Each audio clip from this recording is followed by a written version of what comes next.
अस्सलामुअलैकुम दोस्तों, कैसे हैं आप सब। मैं आप सबको यूट्यूब चैनल इंग्लिश लिटरेचर पे वेलकम कहती हूँ। आज हम पोइम डिस्कस करने जा रहे हैं। उस पोइम का नाम है सेलिंग टू बाइजेंटियम, जिसको W.B. यीट्स ने लिखा है। W.B. यीट्स की बहुत ही इंटरेस्टिंग और बहुत ही इम्पोर्टेंट पोइम है, तो इस पोइम को आप लाजमी पढ़िएगा और इस लेक्चर को अटेंटिव होकर सुनिएगा। आपके हाथ में आपकी कॉपी लाजमी हो और पेन लाजमी हो, ठीक है। कुछ पॉइंट्स हैं जिनको आपने लाजमी मस्ट नोट करना है। तो ये जो पोइम है, इस पोइम की अगर पब्लिकेशन की बात करें तो फर्स्ट टाइम ये 1928 में द टावर कलेक्शन के अंदर पब्लिश हुई थी। इस पोइम के अंदर 4 स्टेंजाज हैं और हर स्टेंजा के अंदर 8 लाइन्स हैं, और जो 8 लाइन्स है वो सबके सब आयम्पिक पेंटामीटर की फॉर्म में लिखी गई हुई हैं। इस पोइम के अंदर क्या बताया गया है, इस पोइम के अंदर एक जर्नी बताई गई है जो कि एक स्पिरिचुअल जर्नी है, एक इमेजिनेटिव जर्नी है, जिसके अंदर राइटर जो है जर्नी करके कहाँ जाता है, बाइजेंटियम में जाता है। बाइजेंटियम किसे कहते हैं? बाइजेंटियम का पुराना नाम कॉन्स्टेंटिनोपल था और प्रेजेंट टाइम में इसको हम लोग इस्तंबुल कहते हैं, जो कि तुर्की के अंदर है। ठीक हो गया। तो यहाँ पे आपको क्लियर हो चुका होगा सेलिंग टू बाइजेंटियम यानी कि बाइजेंटियम की तरफ जाना। अब टाइम को वेस्ट किए बगैर अपना फर्स्ट स्टेंजा स्टार्ट करते हैं। तो sailing to Byzantium, sailing to Byzantium जो है ना, इसके टाइटल की सिग्निफिकेंस को समझ लेते हैं पहले हम लोग। इसके टाइटल में क्या बताया गया है? इसके टाइटल में बताया गया है सेलिंग। सेलिंग मीन्स सफ़र करना। सफ़र किसके थ्रू? समंदर के थ्रू। किसके ज़रिए? शिप के ज़रिए। शिप के ज़रिए समंदर के थ्रू सफ़र करना या समंदर के ऊपर सफ़र करना। टू बाइजेंटियम, बाइजेंटियम की तरफ। तो बाइजेंटियम की तरफ समंदर के ज़रिए सफ़र करना इस सेलिंग टू बाइजेंटियम। बाइजेंटियम किसे कहते हैं? मैंने आपको बताया कॉन्स्टेंटिनोपल को बाइजेंटियम कहते हैं, और इसका प्रेजेंट टाइम पे जो नेम है वो इस्तंबुल है। इसको बाइजेंटियम कब कहा जाता था? जब रोमन एम्पायर थी, रोमन एम्पायर की रूलिंग चल रही थी, उस ड्यूरेशन में जो ये इस्तंबुल था, इसका नाम बाइजेंटियम था। बाइजेंटियम की स्पेशलिटी क्या है? इसकी स्पेशलिटी ये है कि इसके सराउंडिंग एरिया में 3 सीज़ हैं, 3 समंदर। एक है ब्लैक सी, दूसरा मेडिटरेनियन, मेडिटरेनियन के अलावा तीसरा है कैस्पियम। अब ये जो 2 सी हैं इसके अंदर, मेडिटरेनियन और कैप्सियम, ये जो कैस्पियम है ना, इन दोनों समंदरों का पानी एक जगह है, एक पॉइंट है, वहाँ पे आकर मिक्स होता है। ठीक है। किसका? मेडिटरेनियन का और कैस्पियम का पानी एक जगह पे आकर इकट्ठा हो जाता है। उस जगह को बोस्फोरस कहते हैं। बोस्फोरस की स्पेलिंग मैंने स्क्रीन पे लिख दी है, ठीक है। इसको नोट कर लीजिएगा क्योंकि इम्पोर्टेंट पॉइंट है। इस बोस्फोरस को ना इस्तंबुल स्ट्रेट भी कहा जाता है। स्ट्रेट मीन एक नैरो पैसेजवे, एक नैरो पैसेज ऑफ वाटर जो कनेक्ट करता है 2 सीज को आपस में। जैसे मैंने यहाँ पे बनाया 2 समंदर, एक ये समंदर है, एक ये समंदर है, तो इनके दरमियान में जो पैसेज है ना, नैरो पैसेज, ये बोस्फोरस कहलाता है, ये स्ट्रेट कहलाता है। तो जो ये बोस्फोरस है ना, ये 30 किलोमीटर लॉन्ग और 700 मीटर जो है ना, ये वाइड है, चौड़ा है। तो अब आपको क्लियर हो गया बोस्फोरस किस कहते हैं। तो ये जो नैरो पैसेज वे है ना, ये बोस्फोरस है। अब इस बोस्फोरस की सिग्निफिकेंस क्या है? इसकी सिग्निफिकेंस ये है कि ये ना नॉर्थ वेस्टर्न तुर्की के अंदर वाक़ है, ठीक है, उस जगह पे लोकेटेड है। अब नॉर्थ वेस्टर्न तुर्की जो उस जगह पे लोकेटेड है, यानी कि ये सिर्फ और सिर्फ ये एक रास्ता है जो कि यूरोप की तरफ जाता है। हाफ ये ईस्ट को जाता है और हाफ ये वेस्ट को जाता है। और ये जो रास्ता है बोस्फोरस, ये एक लॉन्ग ब्रिज काउंट होता है जो कंबाइन करता है दोनों ईस्ट को और वेस्ट को आपस में, ठीक है। दोनों का इमेंसिपेशन है ये बोस्फोरस। ठीक हो गया। तो इसी स्पेशलिटी की बेस पे राइटर ने जो ये है ना बाइजेंटियम नेम, ये चूज़ किया। और इसके अलावा इस बाइजेंटियम नेम की एक और सिग्निफिकेंस है। वो क्या है? ब्यूटी, ठीक है, रिचनेस। रिचनेस किसकी? आर्ट की, कल्चर की, मोज़ेक की, ठीक है। बहुत ज़्यादा डेकोरेटेड कल्चर है यहाँ का, बाइजेंटियम का। यहाँ का कल्चर बहुत रिच है, यहाँ की आर्ट बहुत ब्यूटीफुल है, यहाँ पे ब्यूटीफुल पैलेसेस हैं। इसके अलावा यहाँ पे जो 188 मॉस्क हैं, यहाँ पे जो रूम्स हैं वो डेकोरेटेड दिखाए गए हैं गोल्ड से, ग्लास से, ठीक है। तो एक्चुअली में ये जो प्लेस है बाइजेंटियम, जो कि प्रेजेंट टाइम में इस्तंबुल है, ये रेफ़र कर रही है तुर्की के कल्चर को और ये बहुत ही ब्यूटीफुल प्लेस है, ठीक है। इसीलिए राइटर ने डिसाइड किया इस पोएम के अंदर कि वो जर्नी करके कहाँ जाएगा, बाइजेंटियम में जाएगा। तो आई होप आपको टाइटल सिग्निफिकेंस अच्छे से क्लियर हो चुकी होगी, ठीक है। और यही जो थीम है, इसी टाइटल के इसी सिग्निफिकेंस को लेकर हम लोग पोएम में वन बाय वन डिस्कस करेंगे। अब पोएम स्टार्ट करते हैं। पहले सिर्फ और सिर्फ स्टैंजा को पढ़ते हैं। स्टैंजा में क्या कहा गया हुआ है, कहते हैं that is no country for old man, the young is one another's arms, birds in the trees. Those dying generations add their song. The salmon falls, the mackerel crowded seas. Fish, flesh or fowl, comment all summer long. Whatever is begotten, born and dies. Caught in that sensual music, all neglect. Monuments of unaging intellect. तो ये stanza था जिसको हमने भी reading किया। देखते हैं इसके अंदर क्या बताया गया है। राइटर पहली लाइन में कहता है that is no country for old man. Which country? Writer इस टाइम पे बिलोंग कर रहा है आयरलैंड से, तो वो कहता है आयरलैंड जो है ना वो अब ओल्ड मैन की कंट्री नहीं रहा। That is no country for old man. और सामने कहता है the young in one and others arms, birds in the trees. कहते हैं जो यंगर जनरेशन है, ठीक है, वो यंगर जनरेशन क्या कर रही है, बाजू में बाजू डाले बैठी हुई है।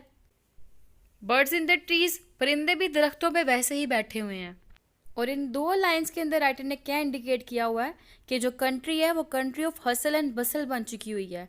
कंट्री में सिर्फ और सिर्फ सेंसुअल प्लेयर की वैल्यू रह चुकी हुई है। कंट्री में जो वर्ड थी, जो इंटेलेक्ट था, उसकी डेथ हो चुकी हुई है, ठीक है। अब इंटेलेक्ट को कोई प्रेफरेंस नहीं दे रहा, कोई फोकस नहीं कर रहा इंटेलेक्ट को, ओल्ड एज को, ओल्ड जनरेशन को। और जितनी भी जनरेशन है, बेशक वो यंग जनरेशन हो या बर्ड्स हो या फिशेज हो या ह्यूमंस हो, सब के सब किस में बिजी हैं? वो बिजी हैं प्रोडक्शन के अंदर, प्रोक्रिएशन के अंदर। जैसे कि नेक्स्ट लाइन में राइटर कहता है those dying generations at their song. Those dying generation यानी कि no intellectual. Dying generation refer कर रहा है, कोई इंटेलेक्चुअल रहा ही नहीं, एंड हो चुका है इंटेलेक्ट का। एट देयर सॉन्ग्स रेफर कर रहा है वर्ल्डली प्लेयर को, सेंसुअल प्लेयर को, कि इंटेलेक्ट खत्म हो चुका हुआ है। जो यंग जनरेशन है वो बिजी है, जो एनिमल्स हैं वो भी बिजी हैं, ठीक है, किस में, वर्ल्डली प्लेयर के अंदर।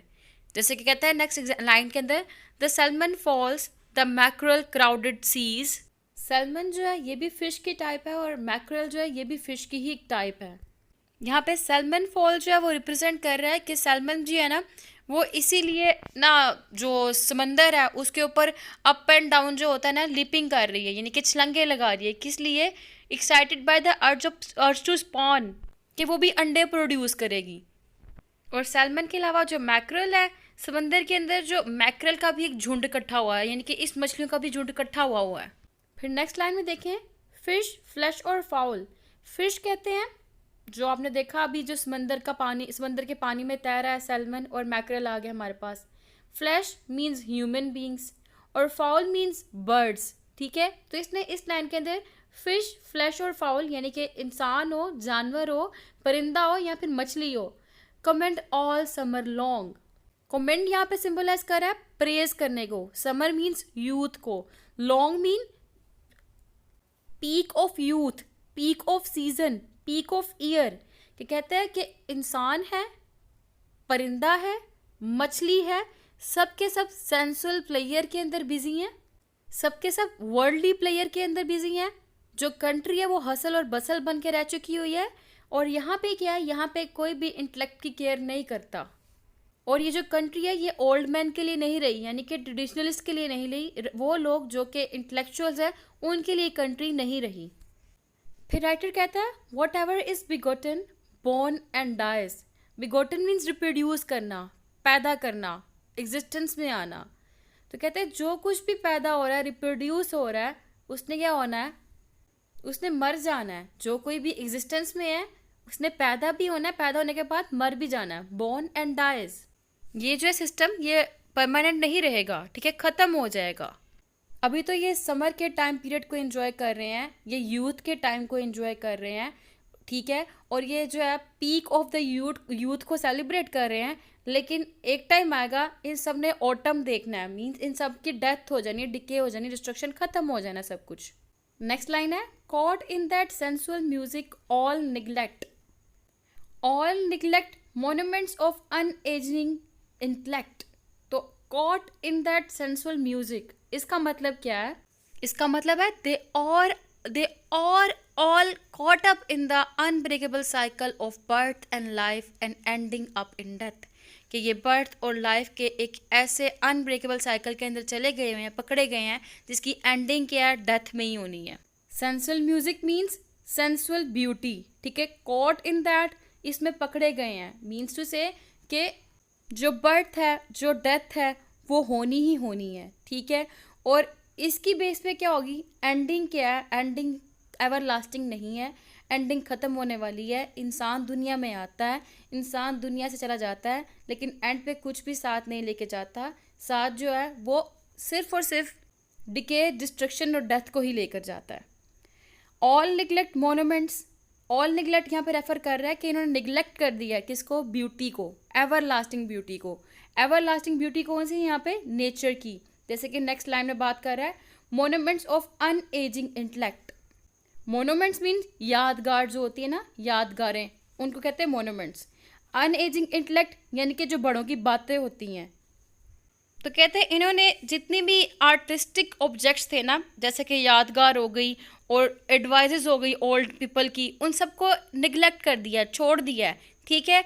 और क्या कर लिया? अपनी अपील, अपनी अट्रैक्शन कर लिया है towards the decaying things, decaying object, उन ऑब्जेक्ट्स की तरफ जिनको डिके होना है, डिस्ट्रक्ट होना है, हमेशा के लिए नहीं रहना। जैसे कि फिलिप की एक कोटेशन है, मैं वो यहाँ पे कोट करती हूँ। फिलिप कहता है nature's garden see autumn but of poet evergreen. कि नेचर का जो गार्डन है ना, यानी कि जो प्रेजेंट टाइम पीरियड है, जो ये वर्ल्ड है, इसको ऑटम आना है, इसने डिके हो जाना है, इसने डिस्ट्रक्ट हो जाना है, इसने जो है ना हमेशा के लिए रहना है, इसको ख़त्म होना ही होना है। लेकिन बट पोइट्स ऑफ एवरग्रीन, यानी कि जो पोइट का वर्ड है, जैसे कि ये जो पोइट्री करता है, ये जो आर्ट है, ठीक है, और इसके अलावा पोइट के अलावा जितने भी आर्टिस्टिक का वर्ड है, वो हमेशा एवरग्रीन रहता है, उसको ख़त्म नहीं हो सकता। जैसा कि जो ब्यूटी है, वो ब्यूटी एवर लास्टिंग होती है नेचर की। तो सेम बात यहाँ पे बताई गई है कि जो यंगस्टर हैं, जो बर्ड्स हैं, जो फिशेस हैं, वो सब के सब सेंसुअल ब्यूटी के अंदर क्या है? बिजी हैं, ठीक है। वो प्रोडक्शन रिप्रोडक्शन के अंदर बिजी हैं, उनका कोई भी ध्यान नहीं है आर्टिस्टिक ऑब्जेक्ट्स की तरफ। उन्होंने आर्टिस्टिक ऑब्जेक्ट्स को क्या कर दिया है? डिनाई कर दिया, इग्नोर कर दिया है। हालांकि आर्टिस्टिक ऑब्जेक्ट्स ऐसे हैं जो कि डेथलेस अपील रखते हैं। यहाँ पे यीट्स ये कह रहा है कि जो कंट्री है, ये आयरलैंड है, ये ओल्ड मैन के लिए नहीं है। तो आपने ये फर्स्ट स्टैंजा देखा, फर्स्ट स्टैंजा के आपने अंदर पढ़ा, ठीक है, कि किस तरह वो उकताया हुआ है आयरलैंड की प्रेजेंट सिचुएशन से। तो हम कह सकते हैं फर्स्ट स्टैंजा की बेस पे कि इसीलिए he wants to sail to the Byzantium, वो बाइजेंटियम में जाना चाहता है। क्यों? क्योंकि मैंने आपको बताया था बाइजेंटियम कैसी सिटी है? रिच है अपने आर्ट में, अपने कल्चर में, अपने मोज़ेक में, और वहाँ पे बहुत ज़्यादा मोनूमेंट्स भी हैं। तो अगर हम इसकी राइम स्कीम देखें तो देखें एंड के ऊपर यहाँ पे आता है यंग, ठीक है। नेक्स्ट है द ट्रीज़, नेक्स्ट है सॉन्ग। यंग को हमने लगा दिया ए, ठीक है, ये हमारा ए हो गया। ट्रीज़ हमारा बी हो गया, सॉन्ग हमारा सी हो गया। फिर सीज ट्री से मैच हो रहा है, तो ये ट्री और सीज जो है ये हमारा बी हो गया। फिर लॉन्ग हमारा सॉन्ग से मैच हो रहा है, तो लॉन्ग और सॉन्ग सी हो गया। डायस किससे भी मैच नहीं हो रहा, निगलेक्ट इंटेलेक्ट हमारा नेक्स्ट आ गया। तो राइम स्कीम बनी हमारे पास A B C D E, A B C D E, ये राइम स्कीम हो गई हमारे पास। तो यहाँ पे हमारा फर्स्ट स्टैंजा हुआ कवर। नेक्स्ट स्टैंजा को हम लोग नेक्स्ट वीडियो में डिस्कस करेंगे। आई होप कि आपको ये फर्स्ट स्टैंजा अच्छे से समझ आ चुका होगा, जिसके अंदर राइटर ने रिप्रोडक्शन की बात की है और परमानेंस ऑफ आर्ट की बात की है, और बताया कि जो बाइजेंटियम है वो ओल्ड मैन के लिए सिटी नहीं रहा, वो इंटेलेक्ट के लिए सिटी नहीं रहा। क्यों? क्योंकि जो लोग हैं यहाँ पे सेंसुअल प्लेयर में, सेंसुअल ब्यूटी के अंदर बिजी हैं, ठीक है। जो परमानेंस ऑफ आर्ट है उसकी तरफ वो ध्यान ही नहीं दे रहे। तो इसमें हमारे पास जो थीम रिवील हुए हैं वो थीम हुआ है परमानेंस ऑफ आर्ट का, एगनी ऑफ ओल्ड एज का, डेथ एंड डिके का थीम हमारे पास यहाँ पे रिवील हुआ है। फिर बाकी स्टेंजा में देखते हैं हमारे पास फर्दर कौन से थीम्स आते हैं। तो दुआओं में याद रखिएगा। अल्लाह हाफिज़। एंड यस, चैनल को लाजमी सब्सक्राइब करिएगा। अल्लाह हाफिज़।